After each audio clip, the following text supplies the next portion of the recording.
রবিউল আউয়ালের দিন বা ঈদে মিলাদুন নবীর দিন ১২ রাকাত নফল নামাজ পড়ার নিয়ম এবং গুরুত্বপূর্ণ একটি দোয়া। নবী সাল্লাল্লাহু আলাইহি সাল্লামের জন্মের দিন আল্লাহ রসুল সাল্লাল্লাহু আলাইহি সাল্লাম কি আমল করেছেন, সাহাবা একরামরা কি আমল করেছেন, তার পরবর্তী যুগের যারা ছিলেন তারা কি আমল করেছেন, নবী সাল্লাল্লাহু আলাইহি সাল্লাম তার জন্ম উপলক্ষে নির্দিষ্ট কোনো আমল করেছেন কিনা, এই ব্যাপারে অনেকেই জানতে চেয়েছেন। বা এই দিনে আমরা কত রাকাত নফল নামাজ আদায় করব, কোন দোয়া পাঠ করব, কোন জিকির করব, কিভাবে নফল নামাজ আদায় করব, বিভিন্ন দর্শক মণ্ডলী যারা রয়েছেন তারা আমাদের কাছে কমেন্ট করে জানতে চেয়েছেন। নবী সাল্লাল্লাহু আলাইহি সাল্লামের জন্মটি বরকতপূর্ণ একটি জন্ম।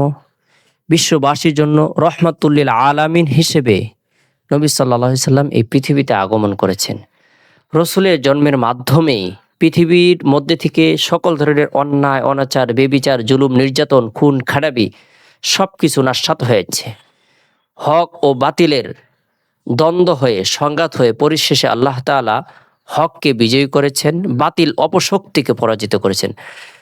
নবী সাল্লাল্লাহু আলাইহি সাল্লামের জন্ম হয়েছে রবিউল আউয়াল মাসে। কেউ বলেছেন ৮ তারিখ, কেউ বলেছেন ২ তারিখ, কেউ বলেছেন ৯ তারিখ, কেউ বলেছেন ১২ তারিখ। রোজ সোমবার সুবহে সাদিকের সময় আল্লাহ রসুল জন্মগ্রহণ করেছেন, আবার এই দিনে ইন্তিকাল করেছেন। তাই রসুল সাল্লাল্লাহু আলাইহি সাল্লামের জন্ম উপলক্ষে যেভাবে আমাদের আনন্দ রয়েছে, আবার আমাদের শোকেরও বিষয় রয়েছে। রসুল ইন্তিকাল করেছেন, তাই আমরা এই দিনে যেভাবে আনন্দ প্রকাশ করব ঠিক তেমনিভাবে শোক প্রকাশ করব।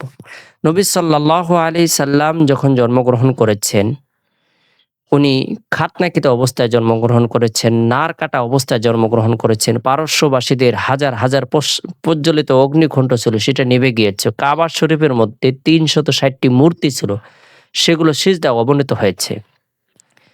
রসুল সাল্লাল্লাহু আলাইহি সাল্লামের এই জন্মের মাধ্যমে, এই অলৌকিক ঘটনাগুলোর মাধ্যমে আমরা শিক্ষা গ্রহণ করতে পারি এবং কাফের বেঈমানদের জন্য আল্লাহ তাআলা বিশেষ বার্তা দিয়েছেন, তোমাদের সকল ধরনের কুফরি মতবাদ নাশাত হয়ে যাবে, তোমাদের তন্ত্র মন্ত্র সব কিছু নাশাত হয়ে যাবে, একমাত্র ইসলামই আল্লাহ তাআলার কাছে বিজয়ী থাকবে এবং বিজয়ী হবে। তো রসুল সাল্লাল্লাহু আলাইহি সাল্লামের এই জন্মের দিনে আল্লাহ রসুল নফল রোজা রাখতেন এবং কি গুরুত্ব সহকারে আল্লাহ তাআলার শুকরিয়া আদায় করেছেন।